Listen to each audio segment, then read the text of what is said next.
संसार की जैसे रिस्पॉन्सिबिलिटीज माँ बाप, जैसे माता पिता की रिस्पॉन्सिबिलिटीज करते ये क्या होती है? जिम्मेदारी। और अगर जैसे सर्विस वगैरह भी करते हुए तो क्या क्या चीजें छोड़ना बहुत ज्यादा अनिवार्य ही है। और देखो, माता पिता की सेवा भी करें तो उनमें प्रभु की भावना करके करें। व्यापार नौकरी जो भी करें वो प्रभु की पुष्टता के लिए करें कि प्रभु ने हमें आज्ञा की, हमें माता पिता भाई बंधु की सेवा, ये प्रभु की आज्ञा, ये सृष्टि भगवान के दूसरे की नहीं है। अगर हम भगवत भाव रखते, अभी कल ही परसों सुना रहे थे कि पुंडरीक जी ने केवल माता पिता को भगवत भाव से रिझा लिया, तो ठाकुर जी आज भी पंढरपुर में उनका यश प्रकट करते हुए खड़े हैं। उन्हीं के प्रताप से ठाकुर जी आए, जो विठ्ठल भगवान है ना, ये उन्हीं के प्रताप से आए। वो अपने माता पिता को भगवान मानकर सेवा कर रहे थे। यदि आप अपने माता पिता में भगवत भावना करें और जो भी सेवा कर रहे हैं, व्यापार नौकरी आदि, वो भगवत पुष्टता के लिए कि हमारी जो सेवा है माता पिता की, ठाकुर सेवा, संत सेवा और इस शरीर की सेवा, उसके लिए हम ये व्यापार नौकरी कर रहे हैं। खान पान सात्विक रखें, ऐसे लोगों का संग न करें जो गंदे प्रवृत्ति वाले, हिंसा प्रवृत्ति वाले, धर्म विरुद्ध आचरण करने वाले। तो वो भजन ही है। एक चक्रवर्ती सम्राट भजन कर सकता है तो तुम्हारे पास कितनी सेवा है? आप सोचो, अम्बरीश जी एक चक्रवर्ती सम्राट है, लेकिन कैसी उनकी दिनचर्या है। जब एक सम्राट भजन कर सकता है, जब युद्ध में भजन हो सकता है, अर्जुन को भगवान करे मामनुष्मर युद्ध करते हुए मेरा स्मरण करो, तो नौकरी व्यापार आदि तो बहुत साधारण बात है, उसमें तो भगवत भजन हो ही सकता है। हम अंदर अंदर कृष्ण कृष्ण स्मरण करते हुए व्यापार करें, हम अंदर कृष्ण स्मरण करते हुए नौकरी करें। जितने भी व्यवहार है ये सब भगवान के ही स्वरूप है। एक क्षण भी हम कभी प्रभु से अलग नहीं। जैसे हम कहीं भी रहे, हम श्वास से ही जीवित है, ऐसे हमारा जीवन आधार कृष्ण ही है। हम उनको भूल गए, बस एक गलत बात हो गई। हम नानात्व को स्वीकार कर लिया, इसको सत्य मान लिया, प्रभु को भूल गए। प्रभु से अलग अलग जो सत्ता मान ली वही बंधन कारक है। अगर हम सबको प्रभु में जोड़ दें, सारी क्रियाएं, सारा चिंतन, सारे भोग, सारे संबंध, तो सिद्ध हो गया। सिद्ध का मतलब क्या है? प्रभु के सिवा ना कोई अपना रह गया है, ना कोई पराया। प्रभु के सिवा मेरा किसी से कोई संबंध नहीं है, एकमात्र श्री कृष्ण मेरे हैं। ये सिद्धावस्था श्री कृष्ण की सेवा। अब ये अभ्यास करने से ही तो होगा। भगवान ने कहा अभ्यास योग युक्तेन चेतसा नान्यगामिना। हम ऐसा अभ्यास करें कि हमारा चित्त कहीं और ना जाए। तो व्यापार नौकरी ये सब भगवत स्वरूप है। अगर हम एकांत जंगल में बैठकर विषय चिंतन करते हैं तो वनवास नहीं है, और अगर हम घर गृहस्थी में रहकर व्यापार नौकरी करते हुए श्री कृष्ण के लिए उसे मान ले और कृष्ण चिंतन करें तो आप निवृत्ति परायण ही है, आप प्रवृत्ति परायण नहीं है। अगर हम विरक्त भाव प्रदर्शित कर रहे हैं, अंदर से कंचन कामनी कीर्ति में कहीं भी आ सकती है, तो विरक्तता नहीं है। सच्ची विरक्तता है भगवत चिंतन में हमारा चित्त बराबर लगा रहे, चाहे गृहस्थी हो चाहे वैरागी में। प्रभु ने कहीं इसमें गीता जी में ये जो अपनी प्राप्ति का सुदृढ़ भाव बताया है, इसमें आप बताओ विरक्ति का कि गृहस्थी का? बोले अनन्यश्चिन्तयन्तो माम ये जनाः पर्युपासते तेषां नित्याभियुक्तानां योगक्षेमं वहाम्यहम्।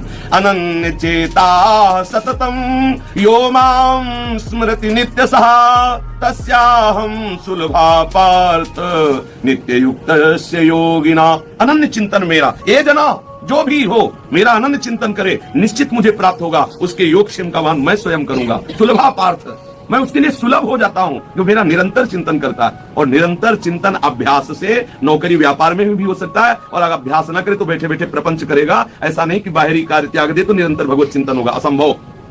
बहुत सुंदर साधन का अवसर दिया है प्रभु ने, चाहे गृहस्थ हो चाहे विरक्त। भगवत चिंतन में ना तो गृहस्थी बाधक है ना विरक्ति सहायक है।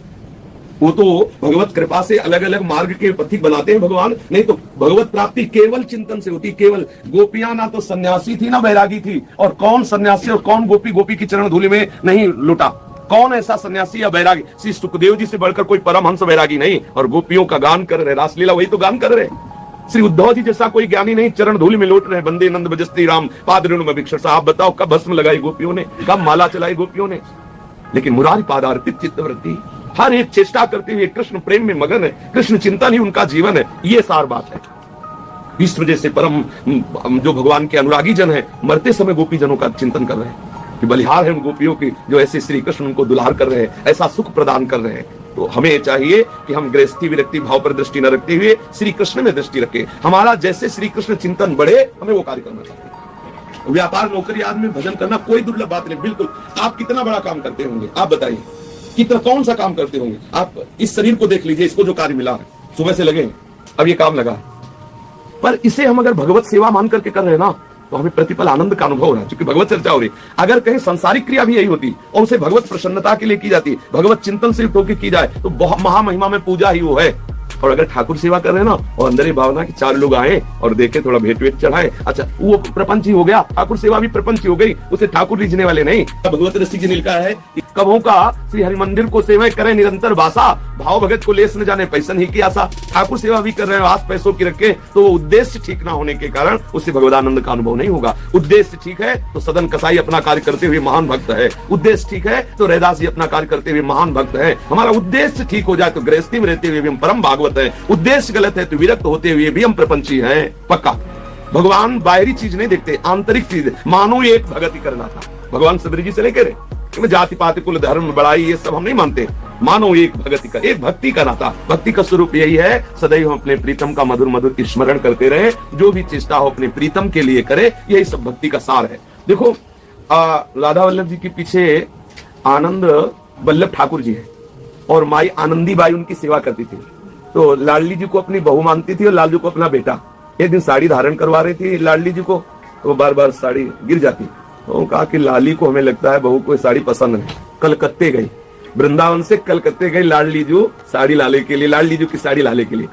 वहां कई दुकानों में देखा लेकिन अंदर से प्रेरणा ही न होती। एक रिक्शा में वैश्या चली जा रही थी, देखा वो बहुत बढ़िया साड़ी पहने, उन्होंने अपना रिक्शा लगवाया, जहाँ वो रुकी कोठी में तो वहां उतरी और कहा कि बच्चा ये साड़ी हमारी बहू के लिए बहुत अच्छी, ये कहाँ से तुम लाई? तो वैसे आश्चर्यचकित हो गए क्योंकि वेशभूषा सब वैष्णव और बड़ा किंचन स्वरूप, और इतनी बहु प्यारी की साड़ी लेने वृंदावन से कलकत्ता और ऐसे। तो उन्होंने पूछा कि आपकी बहू कौन है? तब उन्होंने बताया कि हमारी बहू राधा रानी। वैसे आप श्री जी का चिंतन करके रो पड़ी कि कहा मैं नीच और कहा मुझे इतनी बड़ी भक्ता का दर्शन और संभाषण। तो उनका माता जी आप पता लिखवा दीजिए, मैं अपने मित्र से साड़ी मंगा के वहां पहुंचाऊंगी और मैं वैश्या हूँ।